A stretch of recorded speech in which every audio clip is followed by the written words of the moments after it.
জ্ঞান উঠবে কেন রে? চিন্তা করতেছি যে আমার কোন মেয়ে আমার কাছে থাকবি রে। ছেলে হলে তো যাই হোক, খারাপ হলেও তো বউলে থাকলো নি, ধরে কোন ঠিক কিনা। কিন্তু বিয়ে হওয়ার পরে প্রত্যেকটা জামাই কয় না না না না না না, শ্বশুরের কাছে থাকা যাবে না। এখন চিন্তা করেন, আল্লাহ নবী চিন্তায় পড়ে গেলেন।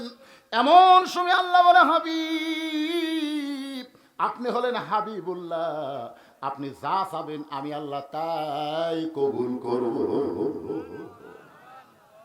আল্লাহ নিজেই ঘটকালি করে আলীর সঙ্গে ফাতেমার বিয়ে হলো। আলী বলতেছেন, ও ফাতেমা, দুনিয়ার জীবনে গরিব ছিলাম বলে তুমি কিছুই চাইলা না, মরার সময় কি চাইবা? ফাতেমা বলে, 1 নম্বর চাওয়া হলো রাতের অন্ধকারই আমাকে দাফন করা লাগবে, রাতের বেলা মৃত্যুবরণ করব, আর দিনের বেলা যদি আমার কবর দেন আমার পর্দার খেলাফ হয়ে যাবে। মায়েরা শোনেন, দিনের বেলা কবর দিলে পর্দার খেলাফ হবে, দুনিয়ার মানুষ জানতে পারবে ফাতেমার কবর যদি এত বড় হয় তাহলে ফাতেমা এতটুকু লম্বা ছিল। ওগো স্বামী, আমার 2 নম্বর চাওয়া হলো আমার কোনো জানাজার ব্যবস্থা করবেন না, আমার লাশ সামনে নিয়ে অনেকগুলো পুরুষ মানুষ দাঁড়াবে, আপনি কোনো জানাজার ব্যবস্থা করবেন না। আলী বলে, ফাতেমা, লক্ষ মানুষ তোমার জন্য দোয়া করবে, তুমি কি চাও না যে তোমার মৃত্যুর উপরে দোয়া করুক? ফাতেমা বলতেছে, লক্ষ মানুষ যদি বলে ফাতেমা ভালো, আর আপনি যদি বলেন ভালো না, ওই লক্ষ মানুষের দোয়া দেওয়া ফাতেমার কোনো লাভ হবে না। আর দুনিয়ার তামাম মানুষ যদি বলে ফাতেমা খারাপ, আর আপনি যদি বলেন আমার বউ ফাতেমা ভালো, ওই স্বামীর সার্টিফিকেটে আল্লাহ ফাতেমার জন্য 8টা জান্নাতের দরজা খুলে দিল। এখন বলেন, বউ ভালো হওয়া লাগবে কার কাছে? আমার মেহেরলি ভাই ওয়াজ করলো, হুন্না লিবাসুল্লাকুম ওয়া আনতুম লিবাসুল্লাহুন্না। স্বামী হলো বিবির পোশাক, বিবি হলো স্বামীর পোশাক। এই পোশাকের তিনি 2 নম্বর গুণ বলেছেন। 1 নম্বর গুণ হলো পোশাক পরলে মানুষের সম্মান বাড়ে। ধরে কোন কথা ঠিক কি না? কোন পোশাক? খালি বলছে পোশাক পরলে মানুষের সৌন্দর্য বৃদ্ধি পায়। আপনার বলেন তো এটা কোন পোশাক যে পোশাক পরে খাড়া হয়ে পেশাব করা লাগে? কথা কন না কেন? কতগুলো যুবক ছেলে এমন টাইট ফুল প্যান্ট পরছে, পেশাব লেগে আর বসে, জোরে কোন বসে, খাড়া হয়ে মেরে দেয়। আপনার বলেন তো খাড়া হয়ে পেশাব করলে ক্ষতি কি? 1 নম্বর ক্ষতি হলো পেশাব ক্লিয়ার হয় না। যখন ওই মনে করছে পেশাব ক্লিয়ার হয়ে গেছে, এই মনে করে যে যন্ত্র ভিতরে ঢুকে সেল লাগালো, তখন যন্ত্র থেকে কমপক্ষে 22 ফোঁটা, জোরে কোন কয় ফোঁটা? 22 ফোঁটা পেশাব কোন জায়গাত পেলো? কথা কন না কেন? কোন জায়গাত পেলো? ওর হয়তো বাহির থেকে ভিজা দেখা যাচ্ছে না, কারণ ওর ভিতরে আর একটা প্যান আছে, নাম হলো আন্ডার প্যান। জোরে কোন কি প্যান? গোটা আন্ডার প্যান ভিজে গেছে। ওই যন্ত্রের উষুমে এক সময় পেশাব শুকে গেছে। পেশাব শুকালে কিন্তু পেশাবের জীবাণু মরে না ভাই যান, যত শুকাবে তত জীবাণু বাড়বে। ওই জীবাণু, ওই যে একটা ছিদ্র আছে, ওই ছিদ্র যা ভিতরে যায়, ভিতরে ঢুকে ঢুকে ভিতরে যা গোড়ার কাছে যে রগগুলো আছে, এই রগগুলায় ওই জন্তু জীবাণু ধরে এক সময় রগ কাটে দেয়, বাইলে মাছের মতন পড়ে থাকে, আগা মোটা গোড়া চিকন হয়ে যায়। ইন্ডিয়ান হারবাল খেয়েও কোনো কাম হবি না।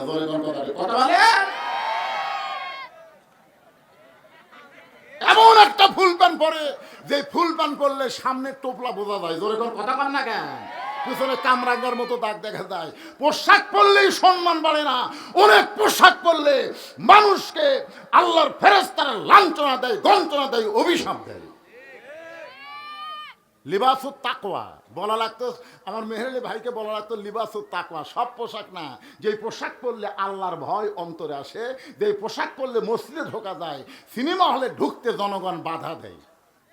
আপনারা বলেন তো, আমার এই পোশাক পরে আমি মসজিদে ঢুকতে পারবো না? কথা কন না কেন? পারবো কি পারবো না? এই পোশাক পরে যদি সিনেমা হলে ঢুকতে চাই, যারা সিনেমা দেখতেছে তাদেরকে, হুজুর হুজুর আপনি মনে হয় ঘর ভুল করছেন, হুজুর টুপি মাথার দিয়ে খাটু দাঁড়িয়ে নিয়ে যুগ ব্যাপার আপনি কোথায় ঢুকতেছেন? আমি যদি বলি ভাই আমি হুমায়ুন ফরিদি এটিএম সাজুজ্জামান হইয়া একটু সিনেমা দেখবার চাই, জনগণ বলবে দাড়ি তাহলে বাঁধেন, দাড়ি বাঁধেন, দাড়ি ভালো করে বাঁধেন আর টুপি খুলে পকেটে থন, হাব্বে জুব্বে দাড়ি নিয়ে সিনেমা দেখতেন। যারা সিনেমা দেখে তারাও পর্যন্ত বিশ্বাস করে এই পোশাক হলো নবীর সুন্নাতের পোশাক, লিবাসুত তাকওয়া। ধরে কোন কথা ঠিক না? আর একটা মেহের আলী ভাই বললেন, পোশাকের আর একটা গুণ হলো ঢাকে থোয়া। ধরে কোন কি থোয়া? উনি ঢাকে থোয়াতে বুঝাইলেন স্বামীর দোষ বউ ঢাকবে আর বইয়ের দোষ স্বামী ঢাকবে। আপনারা বলেন তো কোনো পুরুষ মানুষ বইয়ের কোনো দোষের কথা কয়? কথা কয় না। কিন্তু মেয়ে মানুষ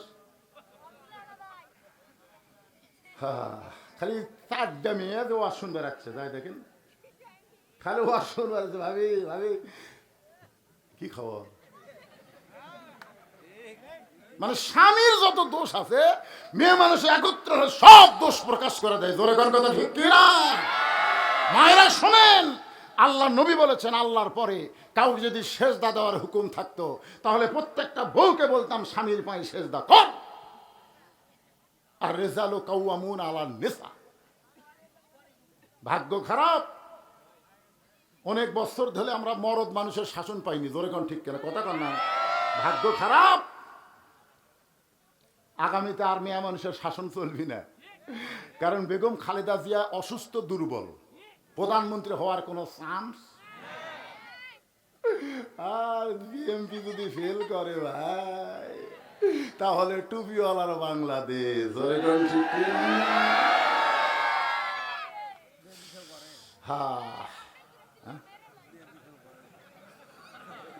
মনে করতেছে বিএনপি বান উপর তাই লেগে যাচ্ছে। পাগলা যে হারে কাম শুরু করছে, খালি 2-4 বছর ডক্টর ইউনূস খালি ক্ষমতা ধরে থুক, সব প্রকাশ পাবি। জোরে করার কথা ঠিক কিনা? আমাদের কাহালুতে 6 আগস্ট আওয়ামী লীগের কোনো অফিস নাই, আওয়ামী লীগের কোনো দোকান নাই, আওয়ামী লীগের কোনো বাড়ি নাই, সব পুড়ে সারখার করে লুটতারাজ করছে। জনগণ বলতেছে এগুলো কে করছে ভাই? কই বিএনপিরাই করছে। একটা জামাত পাশু।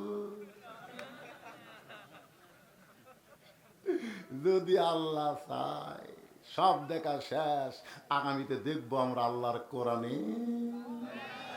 আপনারা কথা না করলে আমি কব না।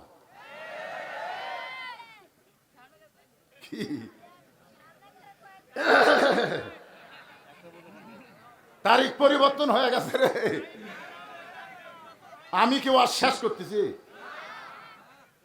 আপনারা বসে থাকবেন আর আপনার বসে থেকে আমি উঠে চলে যাবো।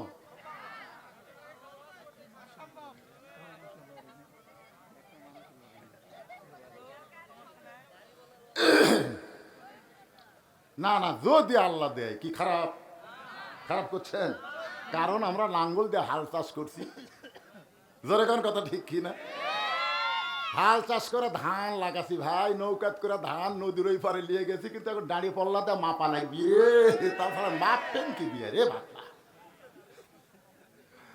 যদি আল্লাহ সুযোগ দেয়, জোরে কোন ঠিক কি না? যদি বিএনপিও হয় আমাদের কোনো অসুবিধা নাই, কারণ বিএনপির আমলে আমরা দেখেছি আল্লাহর কোরআনের মাহফিল করতে কোনো অনুমতি লাগে নাই। সর্বপ্রথম বিসমিল্লাহির রহমানির রহিম যিনি যোগ করছেন তিনি কে?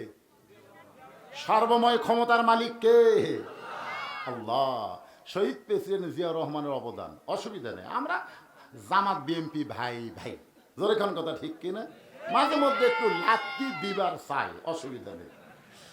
আসেন যেই কথা বলতেছিলাম, যেই কথা আপনাদের সামনে উপস্থাপন করতে যে একটু মনোযোগ দিয়ে শোনেন।